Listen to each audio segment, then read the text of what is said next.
Hello everyone, আমি পূজা। আমি আবারও চলে এলাম একটি ছোট্ট মিনি ব্লগ নিয়ে। আমার এই ছোট্ট মিনি ব্লগে তোমাদের সবাইকে ওয়েলকাম। ওয়েস্ট বেঙ্গল কোচবিহার শহরের ছোট্ট একটি গ্রামে আমার বাড়ি।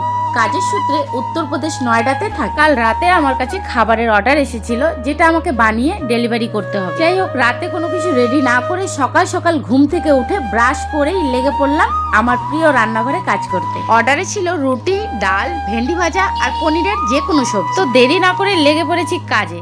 একাই সামলাতে হবে, তাই সকাল সকাল উঠে শুরু করে দিয়েছি রান্না। একা হাতে সবকিছু করতে হয় দেখে আমি ভালো করে ভিডিওগুলো শুট করতে পারিনি।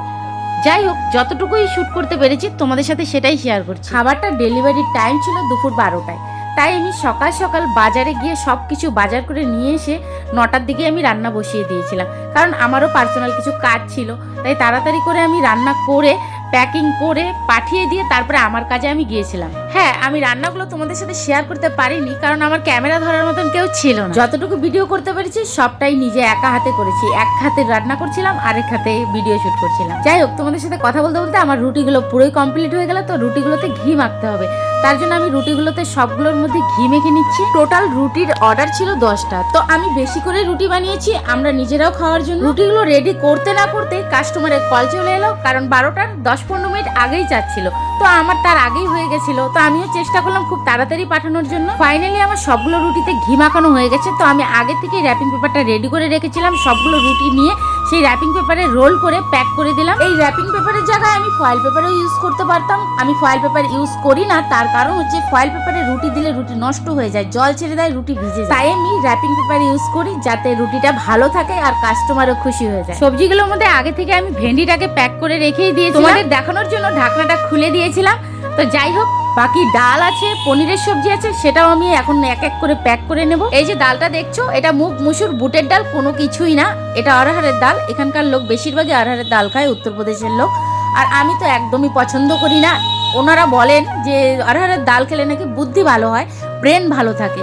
তো আমার হয়তো ব্রেন একটু খারাপ, আর আমার বুদ্ধি তো একদমই নেই, তার জন্য আমি এই ডালও পছন্দ করি না। হয়তো খেলে একটু ভালোভাবে বুদ্ধিটা বাড়বে বা ব্রেনটাও ভালো থাকবে। বন্ধুরা, তোমরা কে কে ভালোবাসো অরহরের ডাল একটু কমেন্ট করে জানিয়ে দাও। কথা বলতে বলতে আমার ডাল প্যাক হয়ে গেল। এখন মটর পনির দিয়ে যে সবজিটা বানিয়েছিলাম আমি, সেই সবজিটা প্যাক করে নিচ্ছি। আমি ঘরে পনির বানালে আমি পনিরের সবজিটা একটু বেশিই বানাই, তাই কাস্টমারকে দেওয়ার পরেও প্যাকিং এর পরেও আমার পনির সবজি ছিল, কারণ ওটা দেখতে একটু লোভনীয় হয়েছিল, তাই রেখে দিয়েছিলাম টেস্ট করার জন্য। তোমরাও যদি খেতে চাও অবশ্যই কমেন্ট করো, আমি বানিয়ে পার্সেল করে দেবো। পুরো খাবারটা আমার 11:40-এর মধ্যেই রেডি হয়ে গিয়েছে, তাই আর দেরি না করে কাস্টমারের কথা মতনই 11:50-এর মধ্যেই আমি খাবারটা পার্সেল করে দিয়েছি।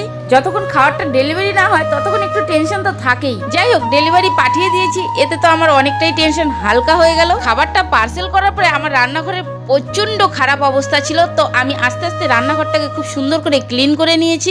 তো ক্লিন করতে গিয়ে আমার হাতটা কেটে গেল খুব সুন্দরভাবে। কেটে যাওয়ার পরে যে অবস্থা হয় সেই অবস্থাটাই আমার হয়েছে। যাই হোক, এতটুকু তো কোনো ব্যাপারই না, সহ্য করা যায়। কথায় আছে না, কষ্ট করলে কেষ্ট মেলে। বন্ধুরা, আমার মিনি ব্লগটা আর বেশি বড় করলাম না। তোমরা সবাই সুস্থ থেকো, ভালো থেকো। দেখা হচ্ছে নেক্সট ব্লগে। Bye bye.